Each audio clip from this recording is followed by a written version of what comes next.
Hey everyone, welcome to the series New F1 Teams. This is the series where we look at potentially new F1 teams either launching a bid, joining, or have launched bids in the past to join F1. This episode is focusing on Audi. They're currently in the process of buying the Sauber F1 team, with each year going up by 25% in their stake ownership of the team.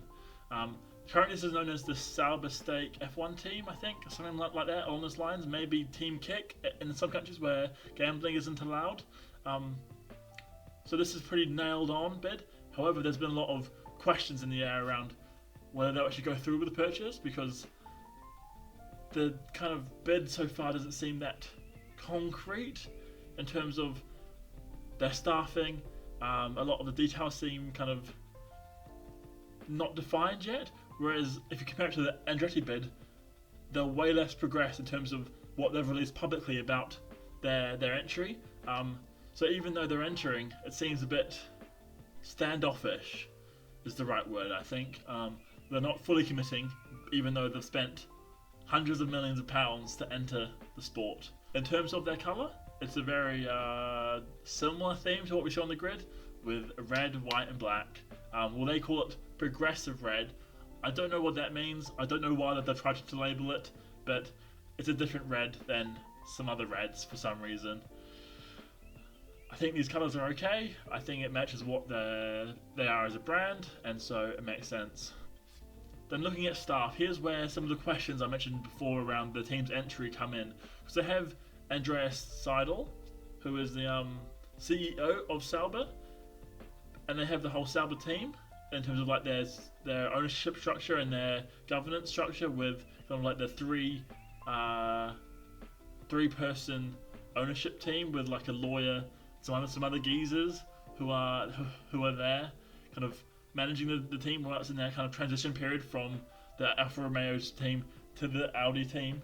Matteo Binotto, the old Ferrari boss, was linked to the job. However, he soon quashed these rumours and said that he visited the facilities but was really anxious about what he was presented with, and so decided not to join. For their livery, I can see them going with this car. This is what they presented to the world when they announced their full purchase of Sauber.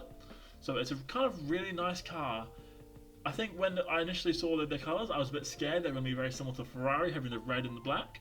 But you look at this and you don't think of Ferrari at all, because it's got the really nice kind of red trim around the outside, but the main parts of the car are that silver and that black with a little bit of red detailing here and there, and those kind of like stripes with the big white Audi hoops on the back. It kind of ties in really well. I think this is actually a really nice car. I think it makes good use of having a lot of black with the carbon fibre being apparent. However, it also shows like the team's colour and spirit without encroaching on any other designs already on the grid. Now moving on to their potential drivers. They have two good drivers right now, Guan Yu Zhou and the Valtteri Bottas. I think by the time they join fully, which is probably 2025, 2026, Bottas might have retired, but Zhou will still be around. And I don't see them keeping him, honestly. I think part of the reason he's still here is because he's waiting for that China Grand Prix to be made a fuss of, and then after the marketing side's done, they'll probably be like, okay, Theo Pourchaire's like 5 years younger than you. He actually won the title instead of coming second. He's one of our own, and they'll probably bring in Theo Pourchaire alongside him, because of the links to his dad, and because of him being replaced by Lewis Hamilton at Ferrari. I can see them bringing in Carlos Sainz. It would give him a good year to settle in the team for 2025 before the whole rule changes for 2026, and that might give Audi a chance of competing, and especially Carlos being the guaranteed number one driver with a solid young backup option of Theo Pourchaire. Now the reserve drivers, they have Zane Maloney, who is currently a Sauber driver, and he's performing super well in Formula 2. I expect Audi to keep him around the team as well as a very solid third option who is already linked to the team, because he's just solid, still young, I think he's like 19, and great. Also, this is a bit of a joke, but they have Carlos Sainz Sr., who recently won the Paris Dakar Rally, which is what didn't happen in Dakar, happened in like Saudi Arabia, but he's a solo driver. It'll be funny to see him don the red, white and black and get in that Audi car once in a while, and also I think everyone would love it. there is my review of the proposed Audi entry, which is soon to be happening or not, depending on the rumours. I guess we'll find out in a few years.